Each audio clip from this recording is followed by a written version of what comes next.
Okay, so I'm Donna Cartmel-Fry, and I'm the senior practitioner in Rutland that looks after the Best Start for Life offer part of the Family Hub, and also some other services as well. But the Best Start for Life is the important bit today. And then I'm joined by my colleague Amy. Do you want to introduce yourself, Amy? Hi everyone, I'm Amy Kitchen. I am the Family Hub Early Years Coordinator. Like many roles these days, there's lots of different elements to that role, but one of the elements is delivering the hand holding service to the families of Rutland. Isolation and parental mental health is one of our main focuses in Rutland, and that's one of the reasons we created the hand-holding service. So we're going to talk mostly about this today.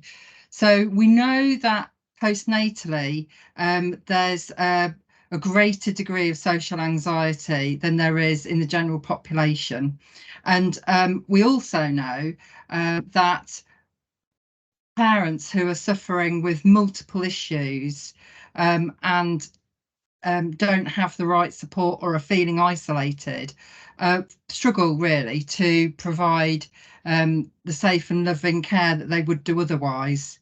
And also, we know that parents that have poor mental health are less responsive to their children's needs. So we're not saying that parents that are struggling with these two issues are not good parents. We're saying these are the parents we really want to get in and support so that there's less of an impact on the children. So I'm going to play you a couple of videos. I'm just going to end the slideshow because I realised I didn't share the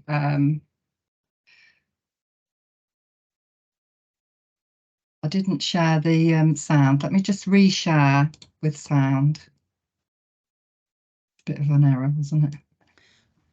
Could you put it also in the presenter view, perhaps? So we don't see all the slides on the Are you not seeing? Yeah, it's good. Yeah. So let me just go to the right one now. Okay.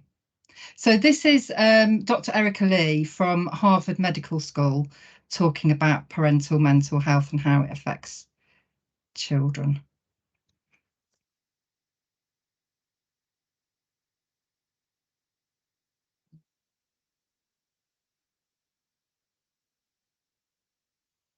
Okay, that's taking. Oh, okay. Can you see that? Yes. Yeah. Thank you.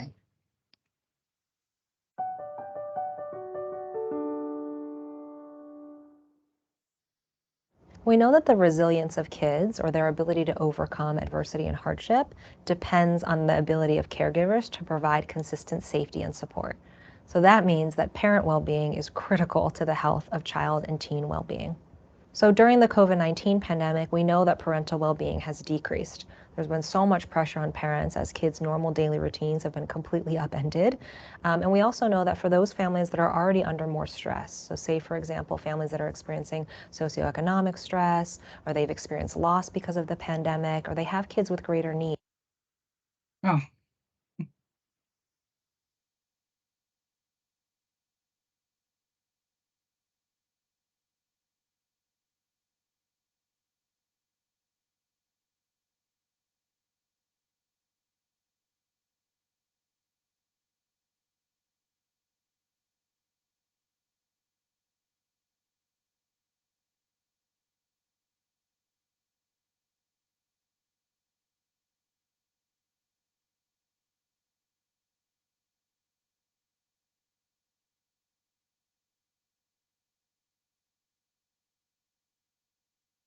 Oh, what a shame.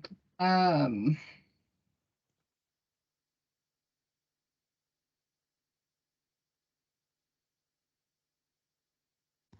I try to share it because I found this link now? Okay, that would be great. Thank you. Let me just stop sharing.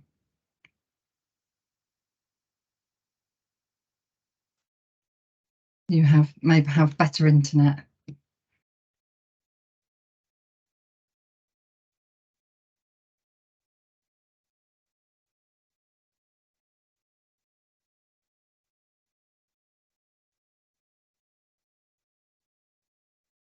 There's been so much pressure on parents as kids' normal daily routines have been completely upended. And we also know that for those families that are already under more stress, so say, for example, families that are experiencing socioeconomic stress, or they've experienced loss because of the pandemic, or they have kids with greater needs, whether that's social, emotional, or physical and medical needs, that these families are under tremendous stress. And one thing that is often overlooked is parental well-being, right? There's this pressure on parents to do more, and it's been really hard for them to manage that with the tremendous amount of stress that they've been experiencing, especially over the last few years.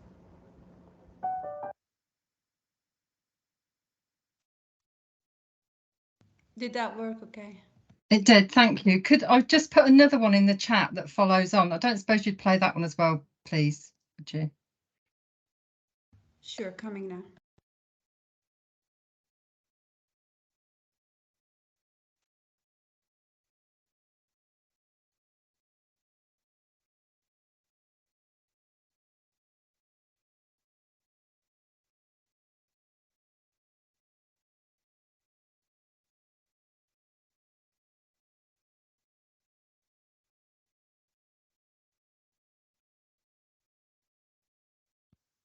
So parental burnout refers to a sense of overwhelming mental, emotional, and physical exhaustion from the demands of being a parent. So it's often associated.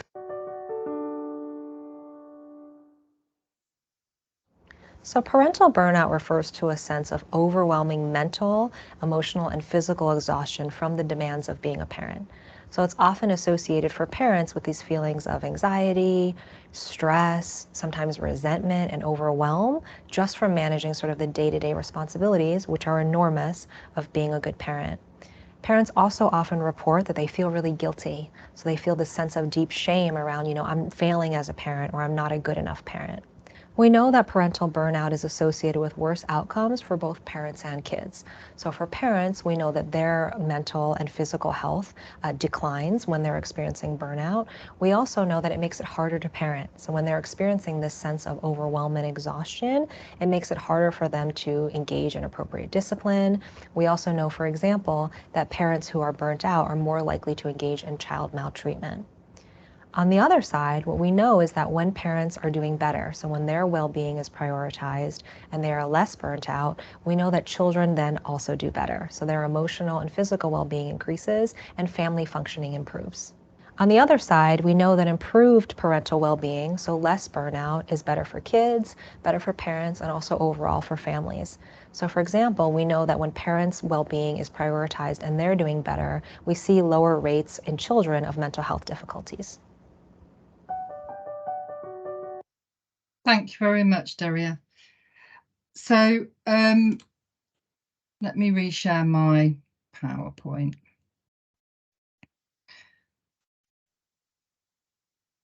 So we can see that generally it's a pretty straightforward formula. Parents doing well, children's doing well. Parents not doing well has an impact on the children. So that's the general picture. In Rutland, when we talk to parents that aren't coming through our doors and ask them why, it's often because they just feel overwhelmed at the idea of walking through the doors into a new place with new people, with other parents, and they just don't feel like they've got enough in themselves to get them there, and that actually they just feel safe at home. They feel safe at home in their own environment, in their own little bubble with their children, but they realise that actually that isn't the best thing. That isn't the thing that's going to help the children develop.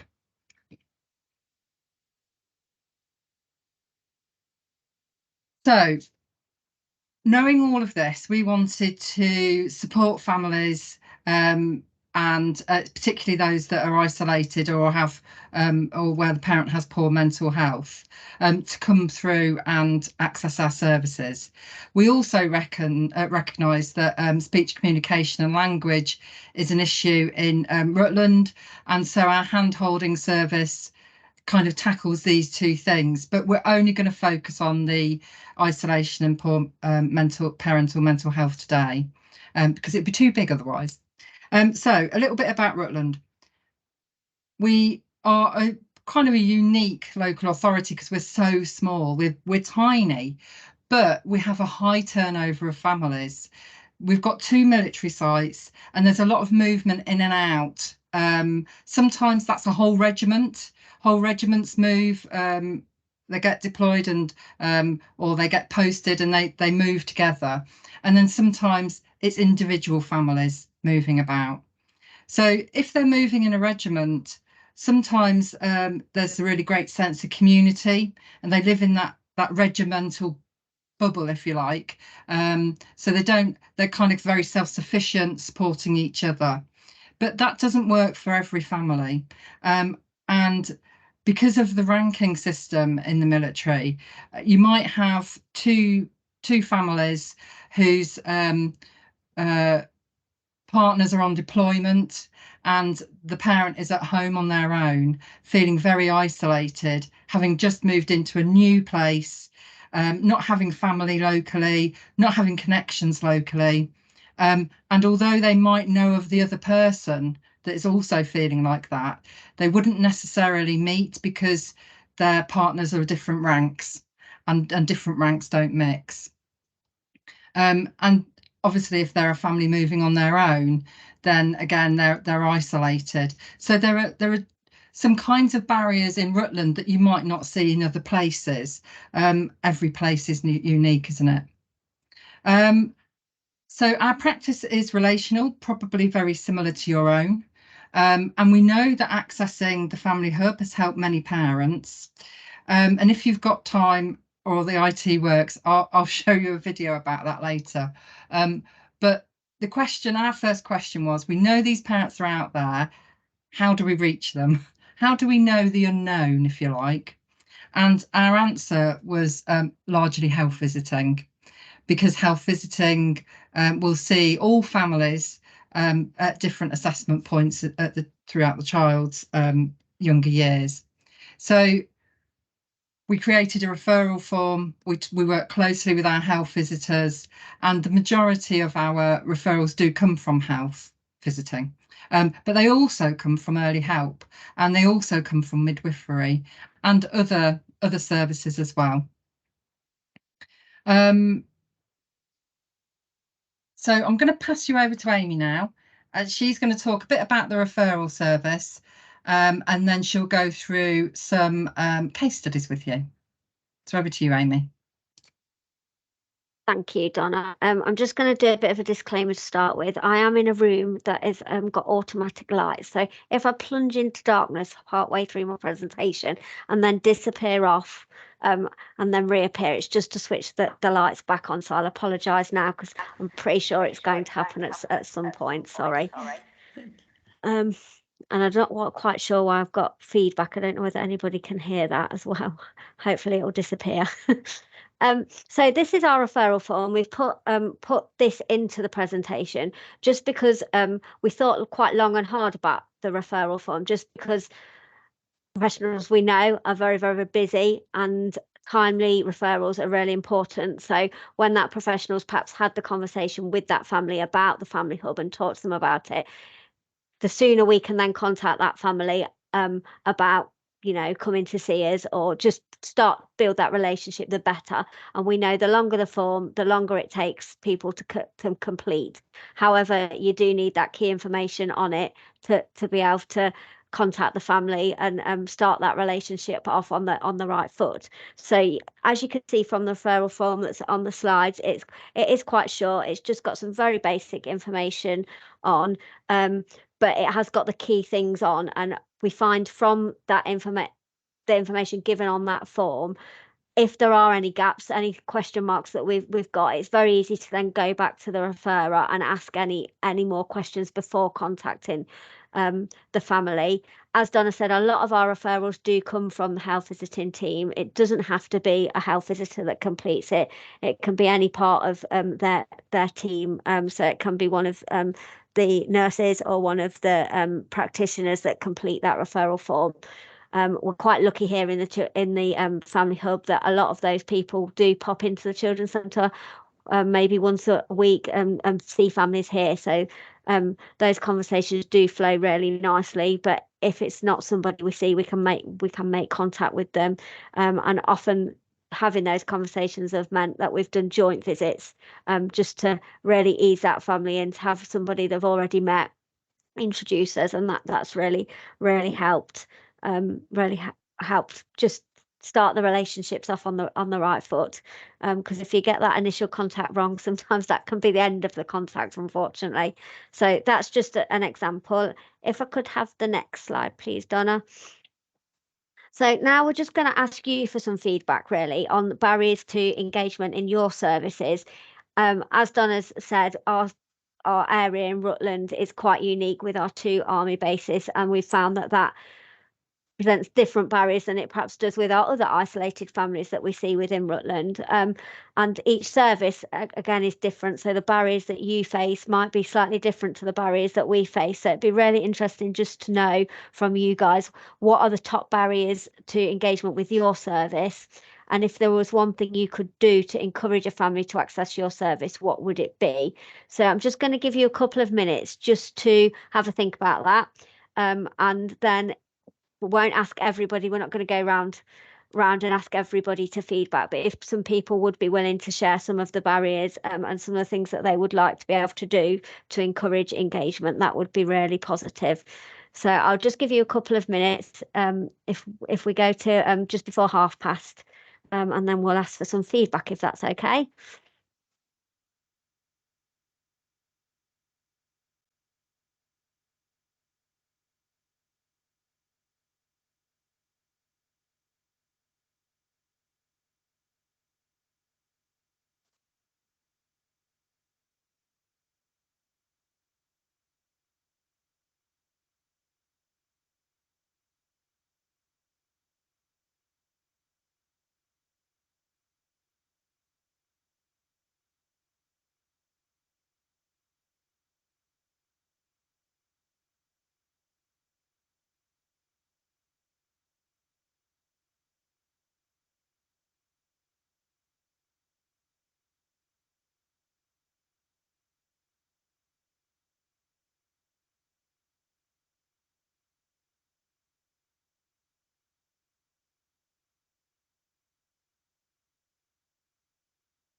I think a barrier to our service is our location and the size of our district. So a lot of our families don't or can't drive, and it's getting to a centre where they could access a service.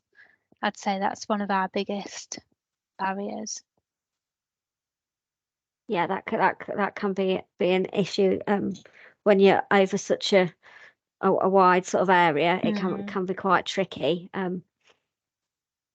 Yeah. Has anybody else got any that they'd like to share? Thank you, Georgia May. Patricia, would you like to share yours? Yeah, I think sometimes for some of our clients, it is associating any family support services with social care and kind of children being taken away.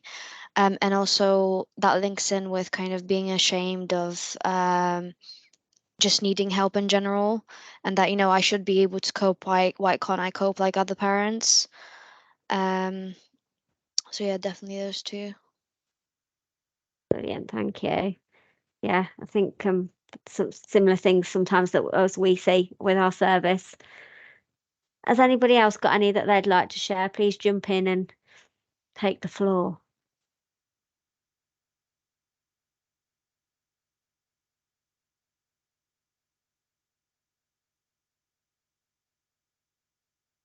Has anybody?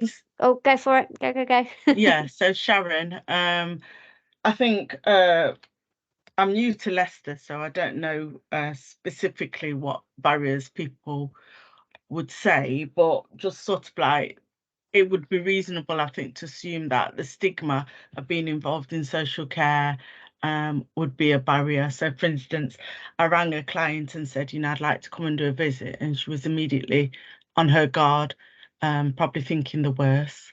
And then I think if there's one thing that could do, it would be to kind of like do that preparation, have a meeting to prepare people ahead of doing any detailed work about what they can expect and what you can expect, and to do the ground rules. And you do that, but I think it probably needs to come right. Maybe you need to do that before you actually go on to do any more in-depth sort of work and planning.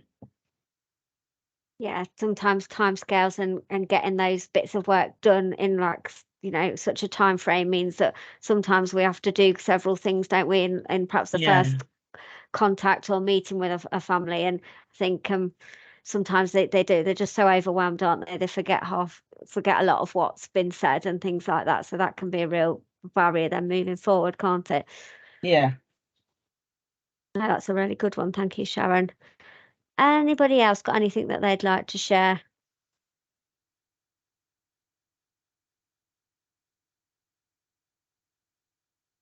Anything about things that they'd like to do that they think if they could do would encourage families to access their service?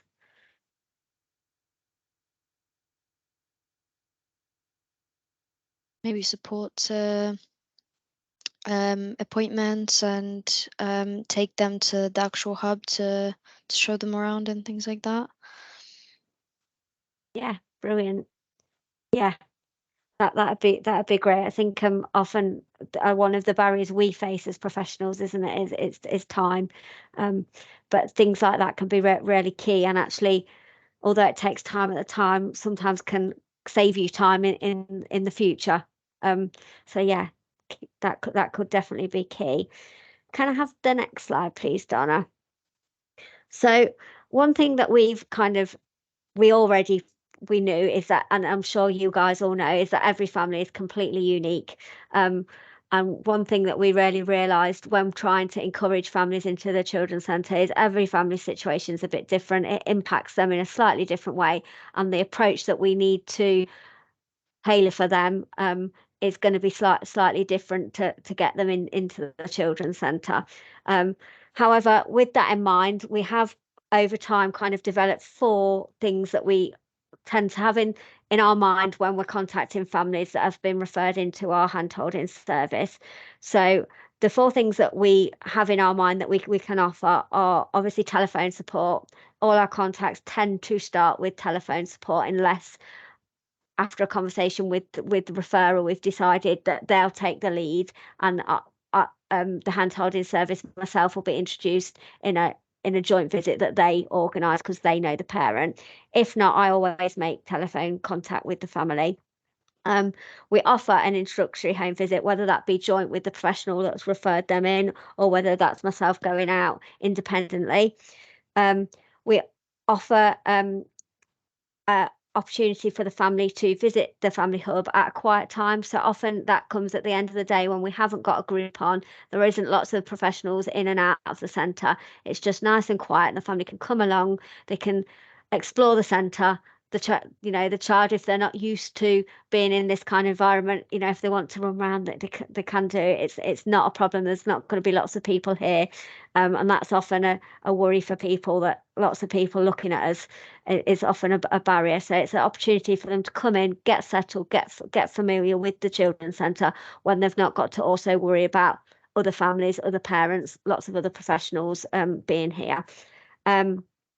For some families, we offer the opportunity to come to one of the groups once we've selected an appropriate group for them to come to, and come just before the group starts, 5-10 minutes early, get themselves settled, get themselves comfortable and happy before the other parents come in. That's often a sort of a next step into getting them along to group attendance.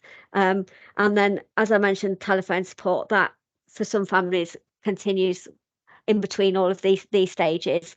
So every family I contact, I've got those 4 things, those 4 approaches in the back of my mind. For some families, they have all of those things. For some families, I just perhaps ring once, have a chat with them. They get to, we can get to know each other a bit better. And then it might be that they just want to come along a bit early to a group, know that I'm going to be there to kind of settle them in, introduce them to the early years team that are going to be running the group. And then that's it, that's enough for them. Excuse me, I'm just going to jump up and turn my lights back on.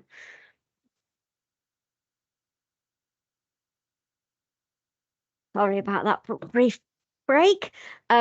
Yeah, so it's different for every family. Some families I've rang, I can think of one lady that I rang. She'd been to our antenatal course, but then once baby had arrived, took a bit of a step back in her confidence, which we see a lot. And so I gave her a phone call. We had a chat. Within that, I was able to recognise she had got a really strong relationship with one of the practitioners that delivers that course, that also delivers a lot of our groups. So I was able to pass her on to that practitioner, because she was actually the best person to support her into the centre, rather than a meeting with me and me being a new face and another person. I just made that link for them. Jo, who's our lead early years worker here at the Family Hub, made contact with her. She came along to a group a bit early, and she was flying then, good to go. So it just depends on each family. As I said, some families just need a quick phone call, some families need all of these stages. Can I have the next slide, please, Donna? And we're just going to look at a couple of case studies now. And that kind of will show, obviously, hopefully, show you all that the different approaches we do offer, how we sort of tailor them for each family, and the outcomes of the work we have done with those families. So our first family is family A, and family A, it was a family of a young mum, and she's just got one child. She's got a 4-year-old, and he is on the neurodevelopment pathway. Both mum and little boy live at home with maternal grandparents and other family members. It's quite a busy household. The family have been known to Early Help for quite a long period, and Early Help have tried to work alongside the Children's Centre and the Family Hub to encourage attendance. Previously, we, as the Family Hub offered a bespoke intervention programme to boost the child's development called What's in the Box. However, both these engagements with Early Help and the bespoke programme were closed due to lack of engagement. So we'd always kind of got so far with this family, but never quite got that ongoing relationship going. It was always a bit stop-starting. We'd never actually managed to get them into the Family Hub. Everything that was delivered was in the home, but that was always quite difficult, and as I said, sadly closed due to lack of engagement. Another important factor within this family, which was another key sort of driver for us to get them coming along to the Family Hub, was Mum had decided that she didn't want the little boy to go to nursery, and has since decided she's deferred his school placement, just due to her sort of worries around his development delay and how he would manage in those settings. And a lot of her family, herself and her family, have been homeschooled, so that's kind of what they've done, and it's something she's sort of chose to do. But it has meant that the little boy has had very, very limited social experiences. So that was a real driver to sort of, now he's at school age, get him into the Children's Centre and get some of those social opportunities started. Could I have my next slide, please, Donna? So the support was offered, that I offered, was a combination of home visits and telephone support over a period of 4 months before we actually got family into the Family Hub. When we got to this stage, we offered a visit when the the children's centre, the family hub, was quiet. So we did those home visits, we did the telephone support, and we built up to visiting the family hub when it was quiet, which took several attempts. We had quite a few failed attempts before we got there. We've then supported to attend the young parents group. During the period of time that I've been supporting, we've supported around health appointments and liaising with other professionals. We've also been able to provide supporting letters for housing applications, so mum and little boy can hopefully live independently at some point in the future. And also there's been some signposting support to other services for mental health. I think what's been key with this intervention, as you can see, it was 4 months from my initial home visit and contact to introduce myself and the support. It was 4 months until we actually got a successful visit into the children's centre. And during that period, there were times where I wasn't seeing great engagement, but because our service isn't early help and it isn't perhaps a sort of time-specific programme, it meant that if she was giving me the messages that she didn't want to engage for a while, I was able to give it a break for a week or two and not contact her, and then re-engage a bit later. And I think that's worked really well. It's worked really well for her and that family. Not have that pressure of, oh, if I don't engage in the next so many weeks, I think that person's gonna step away, and have to close their involvement. I've been able to do it over that period of time with no time pressure. So that I think that has made a big difference for this family. If I could have the next slide. So the outcomes now, at the stage we're at now, mother and child regularly attend our young parents group, and I was also recently attended a ZooLab half-term session that we did, which is a completely different style of session. And I wasn't sure whether it'd be something she was willing to attend with him, but they did. So that was really positive. They're more settled in the family hub. Every time that the child arrives now, he knows where he's going. Off he goes into the room, much more comfortable. He's playing alongside other familiar adults within the group and beginning to really comfortably explore the environment. One real key thing that's been really important to get the family into the children's centre is it will allow health professionals to now come and observe the child in a social setting, and that observation can become part of the diagnostic process. So that'll be really key to get that diagnosing for him. And I think once that's in place, I think mum will feel a lot more comfortable about the possibility of other settings moving forward. And mum is much more likely to contact myself or any of the family hub team to ask for help and advice. Obviously, initially it's been me that's led on all the contact with her, but now she's started to attend the young parents group. She's developing relationships with the people that lead that group, so she's got some other people that she can ask for help, and she's also slowly getting to know the other parents in the group. So it may be in future that those people end up being part of a support network as well. And then the next slide. And then we've just got some feedback from the family. I'm not going to read it all out to you because you can see it there. But I'll just read one of the quotes. So when asked how the support enabled mum to attend, she said, "The reassurance and how nice you've been and understanding over time, ongoing reassurance. I don't think I would have ever ended up coming without the perseverance."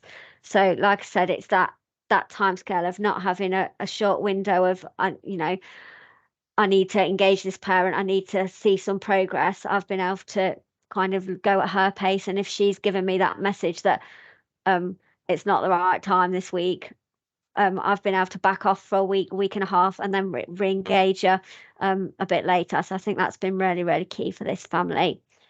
And then I'll just move on and quickly go through another case study. So this is quite a different family B is quite a different sort of family setup. We've got a mum struggling with poor mental health with a young baby. She's also got a much older child. I think verging on adult now, child. I think he's nearly an adult from a previous relationship. Mum had never accessed the family hub, although she had been and seen the health team here. So she had been into the family hub, but she just hadn't had the confidence to go into a group. And the referral came from the health visiting team after Mum shared that she was anxious. It was our anxiety that was holding her back from moving forward. The next slide. So this family was things moved slightly quicker. We were able to have telephone contact and devise quite a quick plan to move them into the children's centre. So they came to visit me at a quiet time, and I was able to introduce them to the early years team. So both members of staff that run our early years groups, we were able to pick a group that would really meet their need and be ideal for them. So we often at this time go for a quieter, smaller group. And with ongoing encouragement and reminders about attendance, we do see family coming back. It's a family that we have to keep our eye on, and just every so often do a little text and a reminder of, oh, I've not seen you for a little while, and then family re-engage. And we've also been able to provide this family with support around sleep routines. Mum would have liked to have done this the sleep tight course that we run, but was unable to attend. She hasn't got any childcare, and yeah, she hasn't got that family network of support around her. So I did some one-to-one with her, which enabled us to give her the information just on a one-to-one basis. And then kind of my next slide. So the outcomes, so Mum and baby have benefited from attending. Both are now comfortable to come along to the group, and have been to several different groups as well now. Mum brings Dad along when he's not at work, so that's really nice to come as a family unit, and everybody really benefits from that, which has been lovely to see. Family have implemented new bedtime routines, and sleep is much improved. Again, this is something I just touch base with her about every so often, because sometimes she just needs a bit of a how's things going, and just a bit of, oh, go back a few steps and go back to what you were doing previously. Mum is now expecting her third child before the end of the year. So at the minute, we're not seeing as much of her because she's struggling sort of physically to get about. And she's been offered a taxi, but baby's due to come quite early now. So I think she's just really anxious that baby could come at any stage. But I've already sort of spoke to her about this, and we've got a rough estimate of when baby's going to come. So I'm going to re-engage with her, just have a quick chat with her after baby arrives before Christmas. And then the plan is that we will re-engage properly in January and devise a plan of her coming to the children's centre. And it may be that we make sure that there's a volunteer on hand, just because she'll have two little ones to keep an eye on, just to support her and make her feel a bit more reassured about coming. And then if I go to my final slide about this case study. So again, there's some parent feedback. I'm not going to again read it out to read it all out to you, because you can see it there, but I'll just read the bottom quote. So when she asked what she thinks what would have happened if she hadn't have had the support, where would she be now?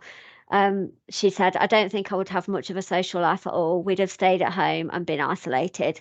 So that just kind of makes you realise that the difference sometimes the support can make, that, you know, her and her little boy have got out and about, and they have got a bit of a support network going, and that probably wouldn't have happened had that support not been available to her.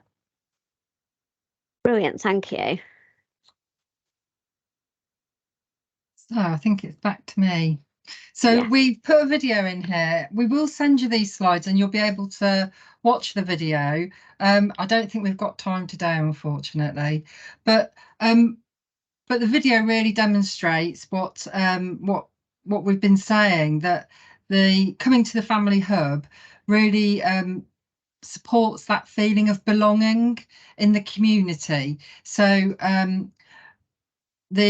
the parents in the video talk about coming to a place and feeling welcome, people knowing their name, all of those things that feed into that sense of belonging for the parents and for the children.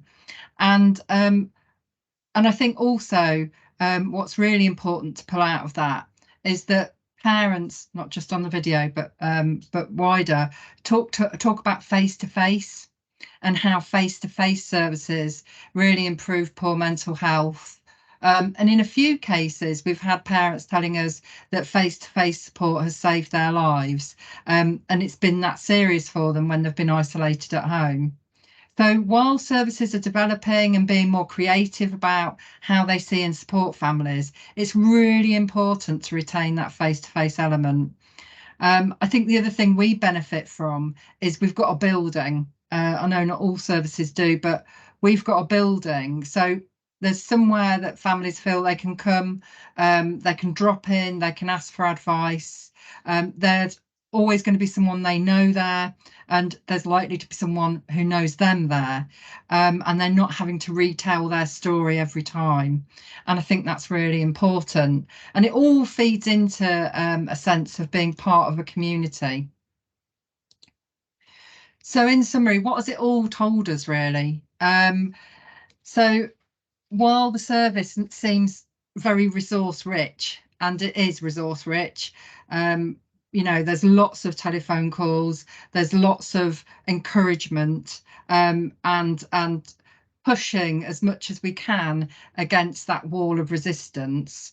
In the long term, it leads to reduction in escalation of needs for that family, which is great for that family, improves outcomes for those children, but it also reduces the pressure on the more specialist services. So, for example, referrals into the early help and children's social care front door. So we're starting to track all of that now, and to see really how much of a difference that's making. And for us, how we break down that barrier is persistence. It's that not giving up, not harassing people. So as Amy said, when the parents saying, actually, you know, not just now, we back off, but we don't give up. And I think that that's something that's really helped families understand that we are caring about them and that we are wanting to help. And we're not so time limited as a lot of services are. And then once families are coming in, they're confident to seek support. So they'll come and tell us when they've got worries, and we'll be able to put the necessary things in place soon, early. Children's development is positively affected. When you think about when a parent is isolated, that child's isolated too, because the parents in that bubble at home, they aren't, you know, the child's not going anywhere, they're not getting those social interactions, like with that first case study, that child wasn't experiencing a multitude of environments and things to explore, and other children, I mean, that child was isolated from other children too. Coming in and being face to face, seeing people who care about them is helping improve poor mental health and also reducing isolation. And one of the bigger things is build support networks. And we know that families that have a wide support network have greater resilience when they're facing challenges. They've got more people to call on if they need help. So that brings us to the end of our presentation.